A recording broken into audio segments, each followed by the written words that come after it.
नमस्कार, मी वंदना बोलत आहे. वंदना रेसिपीमध्ये आपल्या सगळ्यांचं स्वागत आहे.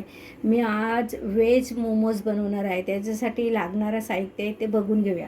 हा बघा, मी 1 वाटी मैदा घेतलेला आहे, 1 गाजर किसून घेतलेलं आहे, 50 ग्राम पनीर घेतलेलं आहे, एक छोटी शिमला मिरची बारीक कापून घेतलेली आहे, थोडीशी 1 वाटीभर पत्ताकोबी घेतलेली आहे आणि 1 वाटी कांद्याची पात घेतलेली आहे आणि मी 1 चमचा अद्रक लसूणची पेस्ट घालणार आहे भाजी बनवताना.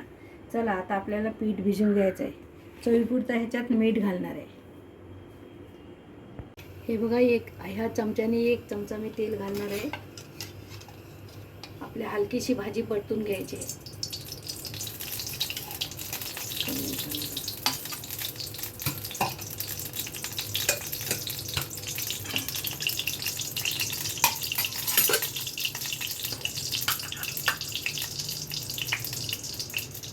एक चमचा अद्रक घालत आहे.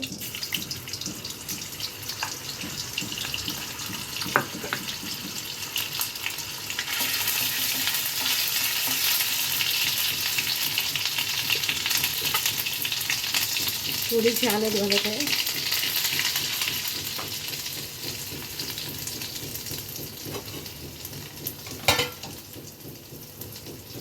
आणि आपल्याला ह्या हलक्या भाज्या फ्राय करून घ्यायच्या. कोबी टाकली, शिमला मिरची टाकून घेतलेली आहे, ही कांद्याची पात,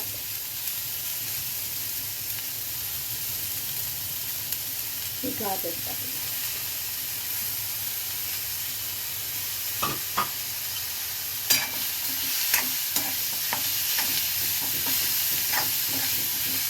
भाजीमधलं पाणी सुकून घ्यायचं, त्याच्यानंतर पनीर टाकायचं त्याच्यात. आता हा बघा, चवीपुरतं मी मीठ घालत आहे.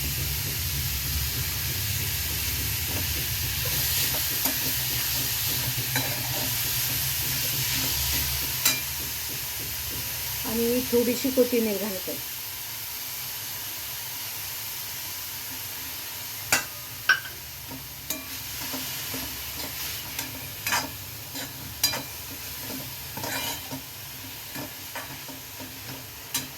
पाणी याच्यातलं सुकलं तर मग मी पनीर घालणार आहे त्याच्यात. आता याच्यात पनीर घालत आहे. त्यामुळे छानपैकी आपल्याला ह्याला एकजीव करून घ्यायचं आहे आणि ह्याच्यातलं पाणी सगळं सुकून घ्यायचं आहे.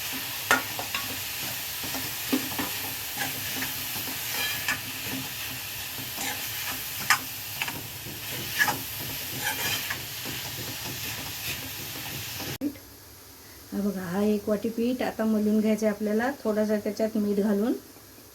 आणि हा पीठ मी दोन पदार्थ ह्या पिठामध्ये बनवणार आहे. व्हेज मोमोज आणि व्हेज समोसा.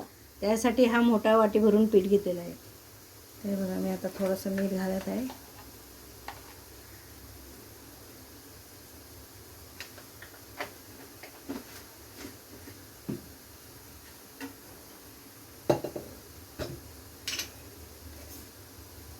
एक चमचाभर तेल घालत आहे.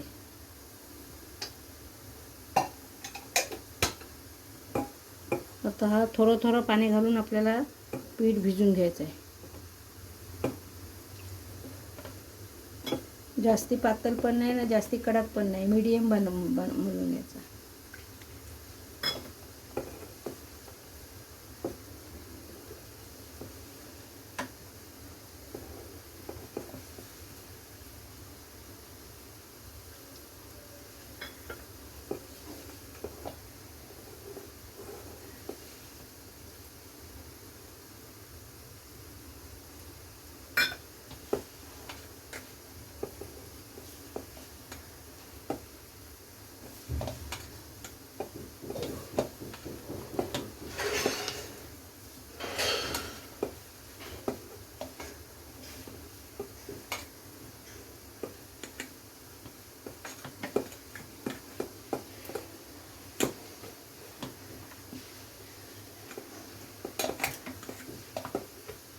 हे बघा, हा 1 वाटीभर पाणी घेतलं होता, त्याच्यातला 2 चमचे पाणी राहिलेलं आहे.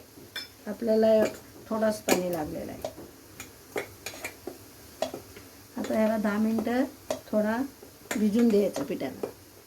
10 मिनटानंतर मी तुम्हाला मोमोज बनवून दाखवणार आहे.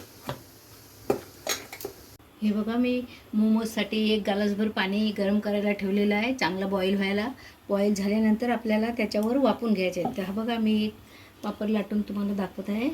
मी असा एवढे छोटे पापड लाटून घ्यायचे आणि मोमोज तयार करून घ्यायचे. मग मी तुम्हाला दाखवेल याच्यावर ठेवायचं. हे बघा, मी असे तयार, हा एक चमचा भरून भरायचा याच्यात. हे बघा, एवढा घ्यायचा आणि तुम्हाला पाहिजे तशी तुम्ही डिझाईन करू शकता.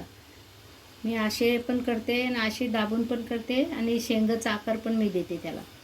हे बघा, नाही का, असे करून घ्या. तुम्हाला पाहिजे तसे करा, गोल करा, लांबडे करा, चौकोन करा, कसे पण तुम्ही करू शकता. हे बघा, ह्या साईजचे करायचे आपण. आता माझं पाणी बॉईल झालेलं आहे, त्याच्यावर मी आता मोमोज बनवायला ठेवत आहे. एवढे बनवून झालेले आहेत, मी आता त्यांना वाफवायला ठेवत आहे. चांगलं 10 मिनटं वाफवून घ्यायचे. 10 मिनटात होतात. त्याच्यावर ढाकण घ्यायचं, असं ठेवायचं. हे बघा, आपले मोमोज शिजून तयार झालेले आहेत आणि आपली चटणी पण तयार झालेली आहे. हे बघा, आपले मोमोज बनवून तयार झालेले आहेत. तुम्हाला माझी रेसिपी आवडली तर माझ्या चॅनलला लाईक करा, सबस्क्राईब करा, बेल आयकॉनला क्लिक करा.